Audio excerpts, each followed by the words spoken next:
Un frère travaillant, en déplacement en parcourant de grandes distances tous les jours, est-il considéré comme un voyageur? Enfin, peut-il regrouper et rétrécir ses prières? Tfadal Cheikh. Naam, Inch'Allah ta'ala, tant qu'il est en voyage, il rétrécit ses prières. Tant qu'il est en voyage, il rétrécit ses prières jusqu'à ce qu'il rentre le soir ou le lendemain ou là à la maison. Bi'idnillahi subhanahu wa ta'ala. Il reste une chose. Ça, c'est pour le raccourcissement des prières. Quant au groupement, le groupement des prières, sachez, barakallahu fikum, allamanillahu wa iyyakum, sachez que le groupement des prières n'est pas une sunna du voyage.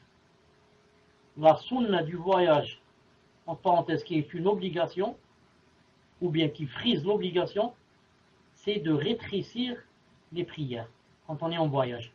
Quant à grouper ou ne pas grouper, cela dépend de quoi? Cela dépend du besoin. Si on est dans le besoin de grouper, on groupe. Si on n'est pas dans le besoin, on doit faire chaque slat en son moment prévu. C'est pour cela que je dis, Muslim, vous m'entendez ou pas? Est-ce que vous m'entendez? Alhamdulillah.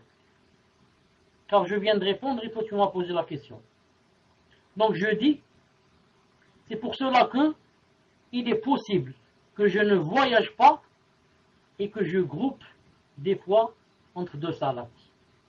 Comme il est possible que je voyage et que je ne groupe pas entre les salades. Pourquoi? Car des fois je suis dans le besoin de grouper, même si je ne suis pas en voyage. Et des fois je suis en voyage et je ne suis pas dans le besoin de grouper. Contrairement à quoi? Contrairement au rétrécissement et raccourcissement des salades qui est obligatoire dans le voyage.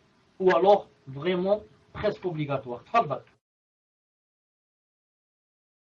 Non, mais en fait, cher, si j'ai recollé la question, c'est parce que le frère pose une question. Il dit, un frère travaille en déplacement en parcourant de grandes distances tous les jours.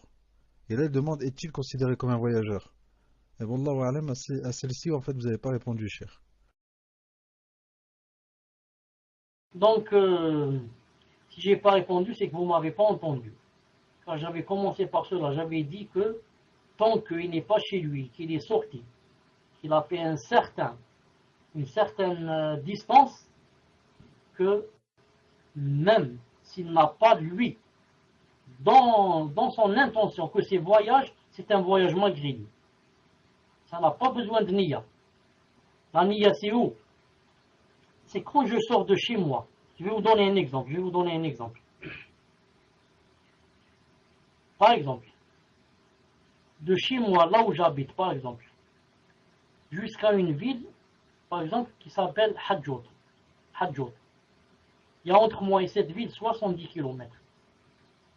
Donc moi, quand je sors d'ici, et je sais que je vais aller à Hadjout pour des affaires ou pour acheter une chose, je ne sais pas quoi, donc en cours de route déjà, je commence à quoi?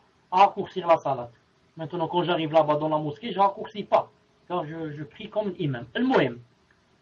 Mais maintenant, si je vais sortir de la maison, pas avec la niya d'aller à Hadjout, qui est à 70 km, mais la niya d'aller juste ici, faire 5 km et acheter une chose. Quand je suis arrivé à l'endroit 5 km pour acheter la chose, on m'a dit il n'y a pas, il faut aller à 10 km plus loin. J'ai été 10 km plus loin, je n'ai pas trouvé la chose. On m'a dit c'est dans l'autre ville, à 10 km encore. J'ai fait encore 10 km, il n'y a pas, 10 km, il n'y a pas. Et à la fin, je me suis trouvé à Hadjout, à 70 km. Là-bas, je n'ai pas le droit de raccourcir la prière. Pourquoi? Pourtant, je suis à 70 km de ma ville. Mais, quand je suis sorti de la maison, je ne suis pas sorti avec quoi? Avec la niya d'aller vers Hadjout, mais d'aller juste là chez moi à 5 km. C'est pour cela, ce n'est plus un voyage. Comprenez? Non.